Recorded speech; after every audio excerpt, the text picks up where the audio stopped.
Hi, everybody. Hello, welcome to Big Apple Mountain Tarot. I am Everest Hall. And I'm Mike Rusnak, and thank you for joining us, and thank you for subscribing. Beautiful. We really appreciate all of your love. We're going to talk about the full moon in Gemini, which is happening On December 7th at 9:09 Mountain Time.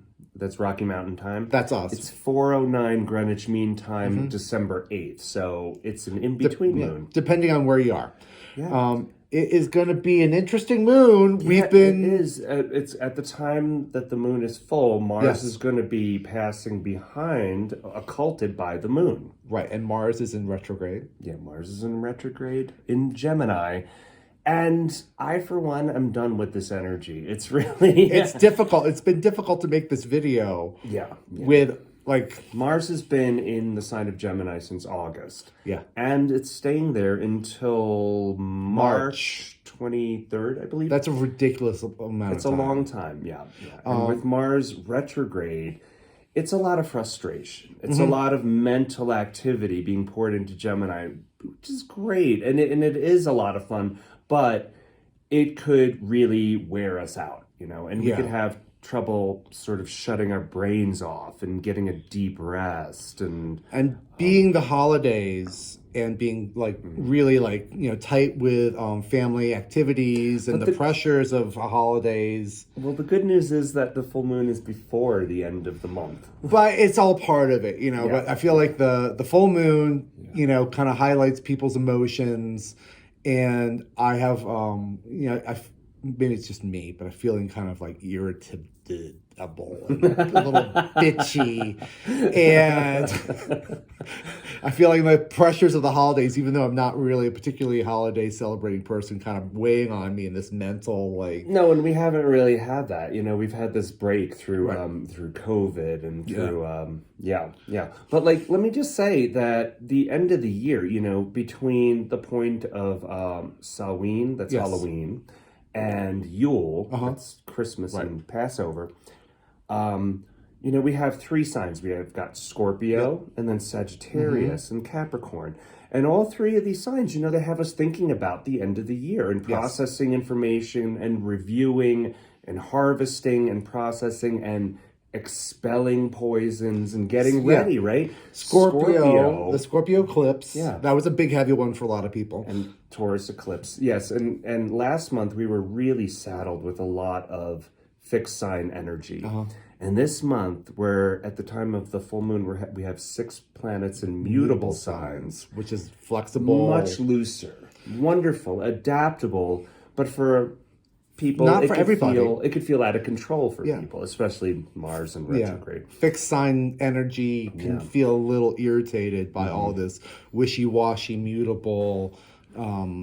Well, it's not going to hang out for too long because by the time we get to the Capricorn new moon, we'll have a number of planets. We'll have 5 planets in cardinal signs. So it'll be all systems go. Right. And also December 20th, Jupiter is moving into Aries. Hooray. So that's going to be, the energy will free up. Yeah. And solstice. Winter. Is going to happen. Winter will happen, right? Winter will happen. The solstice on the 21st, and the Capricorn new moon is on the 23rd. What else do we have to talk about? Mercury. Oh yeah. Let's just mention Mercury because at the time of the full moon, Mercury will have moved into Capricorn. It'll be 1 degree Capricorn. And over the course of December and into January, it's going to be closing in on Pluto. Right. And what have we been talking about for the past, my God, The Pluto retrograde in America's natal chart, I see this as like this. The Pluto return. The Pluto return. The Pluto return in America's natal chart. And Mercury is going to kind of catch up and tell us all the information and give us all of the tea on what is up for you and me. But not just for the United States, but globally. Look what's happening and the developments. And it's all governments are gearing up for a new century. Yes. And we are moving into the age of Aquarius. So despite what we see in the news and everything. And remember, this Jupiter-Neptune conjunction In Pisces. it's been like a whole year of this, right? Yeah, it's been very foggy. And the lesson has been, don't believe everything you hear and don't give it extra fuel. Yeah. And that's what'll happen if you forget yourself and let your emotions use you. Well, Jupiter expansive. Yeah. Neptune. Neptune is in Pisces, rules it, dreams, imagination. And it's squaring up to Mars, too. Yes. So don't believe the hype. Don't believe the hype and don't react and keep centered. And let me see, the moon in Gemini. Yes. The new moon in Sagittarius had us planting seeds of expansive, higher learning, Yes. deep seeking wisdom for spirituality. Trust. Yeah, and just expanding yourselves and casting a wide net, right? And now for the Gemini full moon, we're being asked to think about our fellow being or opposite. Yes. You know, we're thinking more in binaries, right? Mm-hmm. Yeah. I think it's almost time to go to the ephemeris, isn't it? Well, we're going to go to our new technology. We're very excited. Yeah, we have a little surprise. Yeah, the whiteboard's done. It's gone. So no more whiteboard. And we're going to move to our new technology. So come with us. Come with us. Come with us. Come with us.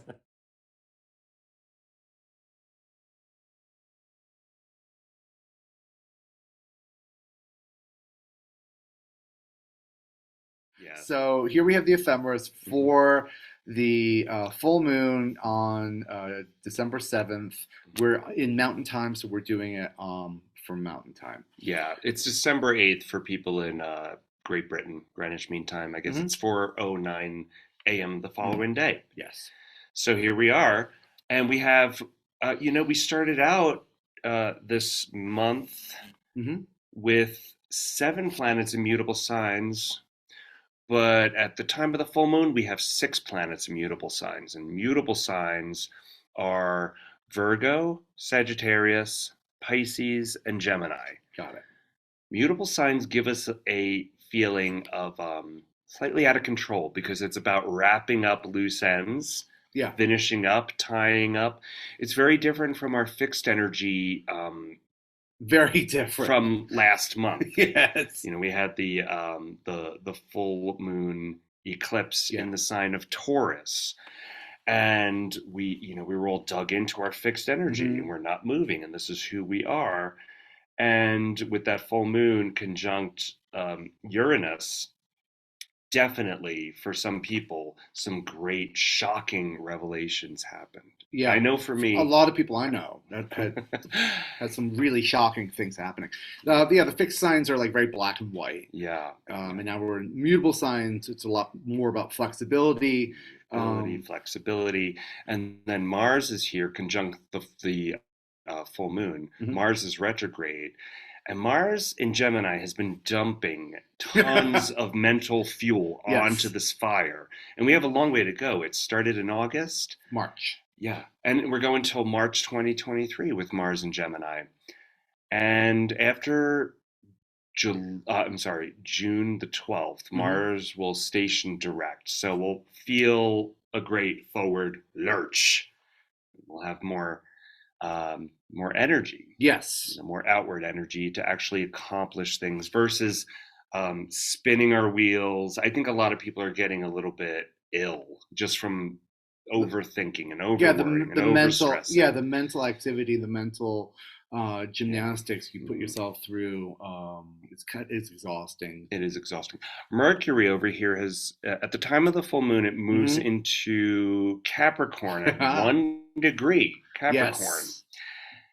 And what do you think of that, Mike? I think that people are going to just start talking a lot about what's going on in the courts and in governments, and I mean, not just here in the United States, but everywhere.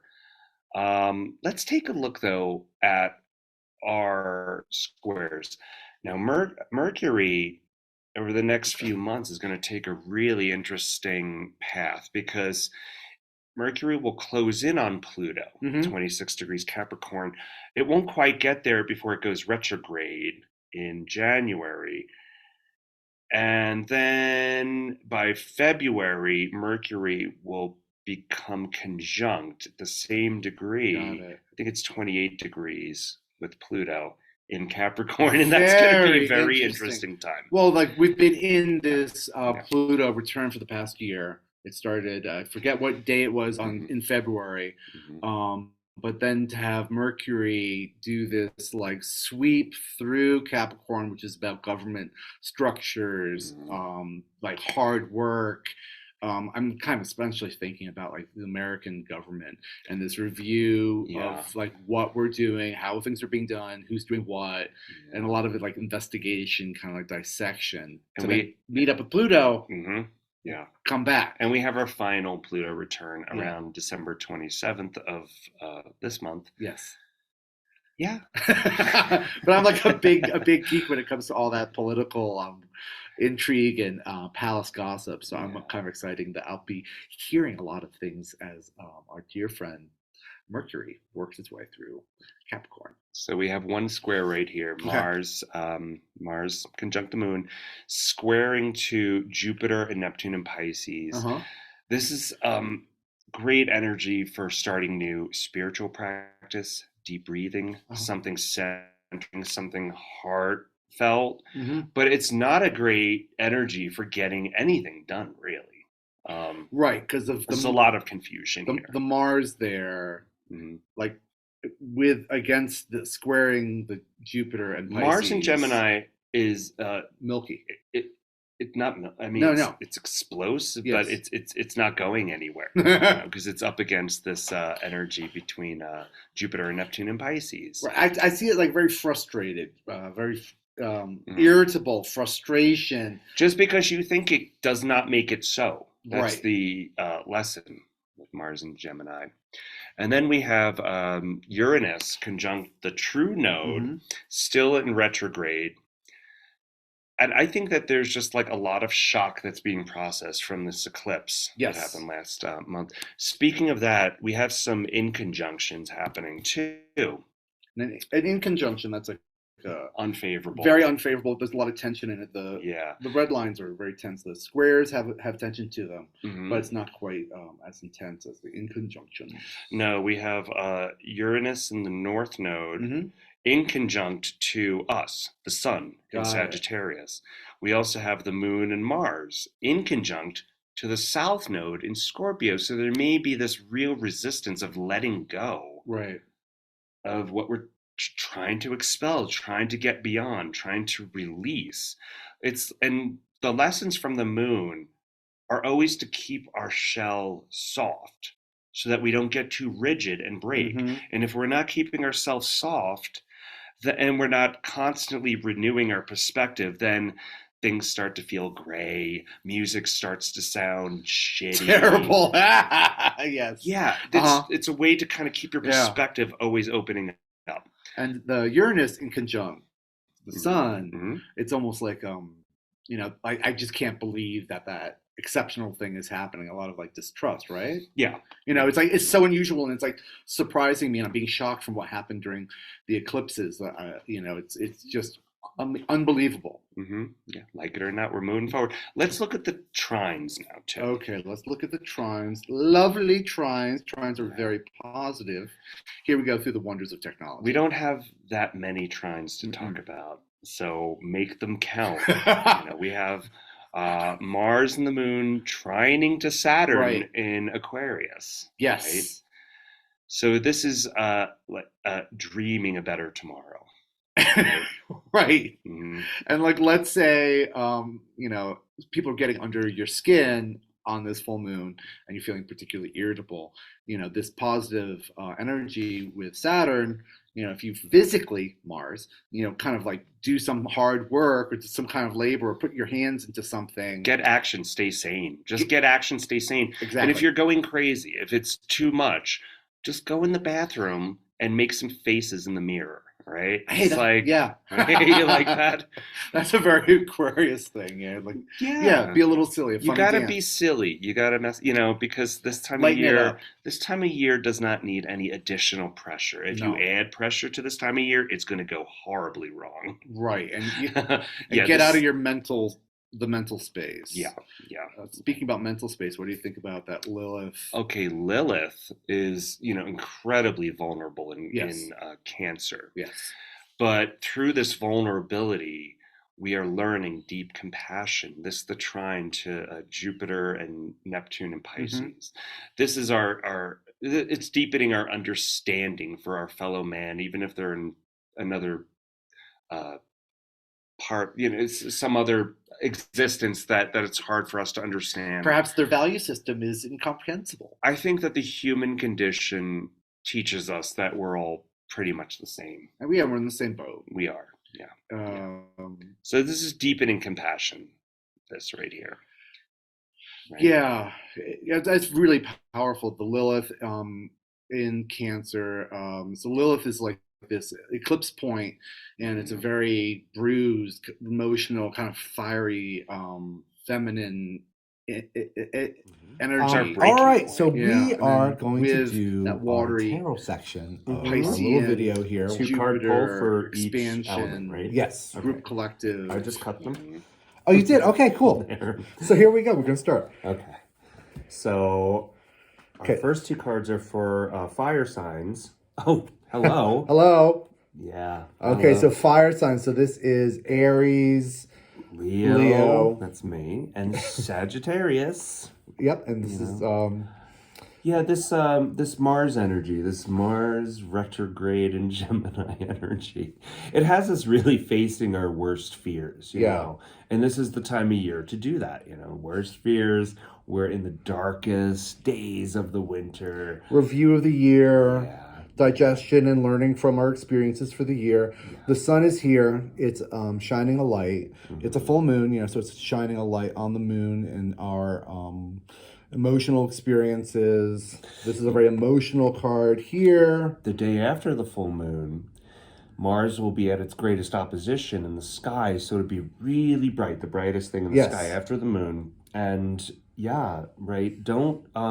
don't let your emotions run away with you. Don't let them use you. Remember, Jupiter and Neptune are conjunct, and it's a very emotional time. It's good because Gemini, it's not an emotional sign. So we do have a little bit of distance in our heart, and we can pause and practice non-reaction. And cool. That's really great. Okay, so next is our air. Earth signs. Earth signs. Taurus, Virgo, and Capricorn. Whoa. Jeez. Okay. Right. Heavy duty. So we've got 5 of Pentacles, and we have 3 of Pentacles. Pentacles. That is Earth, energy, values. Wealth. Also, like community values. These are really kind of talking about social values. This is making me think about the 5 of Cups, all right? Yes. All right, just because we have 5 and then 3 cups fall over, and there are 2 cups remaining. And I think that the message here is get out of your head, ask for help. If you are actually, at this time of year, kind of suffering and isolated, ask for help. Yeah. Yeah, like this poverty card here, these destitute, friends of ours, they're outside of the church and they can find the charity that they're needed. And conversely, offer your help. Right. Only through offering help can we heal ourselves. Right. Yeah. Because inside the church, this is amazing, these 2 cards. Inside the church, these 3 fellows are working to build, a strong foundation for the church, like a real... The message is we are not masters of our own universe alone, just by ourselves. Right? Wow. Okay. Okay, so now we're with air. So air is a Gemini, Libra, and Aquarius, right? Holy moly. Gemini, the High Priestess. Okay, the High Priestess. So this is the feminine wisdom that reaches... Ancient femininity, ancient feminine wisdom, but also the men who support this perspective, right? Right. It's not, women, but feminine, feminine nurturing.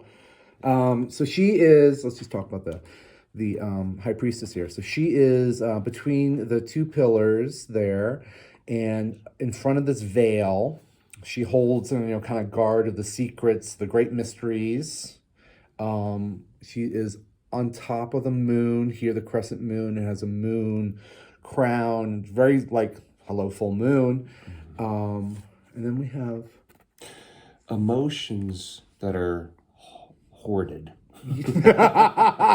defensive, emotional, kind of pride. Like there's a little bit of an arrogance to this card here. He's got this red hat. He's really kind of thinking. It's almost a vengeance, Yeah. He's vengefulness. Yeah. Soften. I think it's like, it's this whole thing about don't trust the hype, and the High Priestess is really kind of asking us to talk about the lunar waters and the cosmic waters, and not be so in the material, not being so small-minded and thinking about like what you have, but being more kind of communal and larger. Yeah. And this is 9 cups, right? Right. So it's almost to a conclusion. It's almost the completion of a cycle. Yeah. Right. Yeah. This is reminded me of Scorpio season and the lessons from the eclipses. Yeah. Processing emotions. Yeah, processing the emotions, and it's a new beginning. Looking at our values again. Yeah, and not yeah. It's a little hard to talk about this one because there's this, kind of human pride and arrogance, and then there's this real supernatural. Yeah, quiet and steady. Yeah. One is full of ego and one is not, right? That's Boom. the ego. This is the message is... Okay, we got it. The message is... The balance of the ego. The ego, yeah. The ego and the community, and the larger cosmic aspect to it, the macro and the micro. That's right. Okay. Let's go with that. Okay, so now we have Cancer, Scorpio, and Pisces. So our water signs. Wow. Okay. Look at that, 4 of Cups. 4 of Cups. Oh, and the Lovers. Okay, so the Lovers is the sign of Gemini. That's fabulous, yeah. And here is where we're having this full moon. Don't believe the hype. So there is an offering here that isn't really to one's satisfaction. You got 3 cups, emotional cups, and then another one's being offered, and it's not really satisfying. That's right. Yeah, we're not. Gemini is not an emotional sign; it's an intellectual sign. Yeah. And it's looking. It doesn't need more of what it knows it has. Right. Yeah. Right. And for our water friends here, for our Cancer and Scorpio and Pisces, yeah. Don't get disillusioned. No. Yeah. Don't get disillusioned in this kind of heady, this heady kind of irritational, like Mars fiery energy, as it's waiting for a water sign. Yeah, it could evaporate you, and Mars is the planet of Scorpio. Bingo. Yeah. So just protect your waters and protect yourself, but ask others if they could be helped. Yeah, I feel like just get out of your head. The message is over and over. Get out of your head. Don't trust the hype. It feels like a really emotional full moon. Every full moon is emotional, right? Every full moon has its volume dialed up to 11. It's just a way of getting out in front of it. Yes. So that you use the energy before it uses you. Yes. That.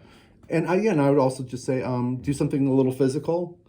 Do some yoga. Do some exercise. Some exercises, some funny dancing, some push-ups. As always, get out in nature. Yeah, bingo. And we're still in Sagittarius, so definitely dust off those records. Yeah, exactly. Yeah. Dust off those records and dance around. At the bottom of our deck, we got the King of Wands right here. So this fire energy. It's all good. Ride it. So, thank you very much Thank you for joining us. And we'll see you at the next new moon video. Video. Bye. Bye.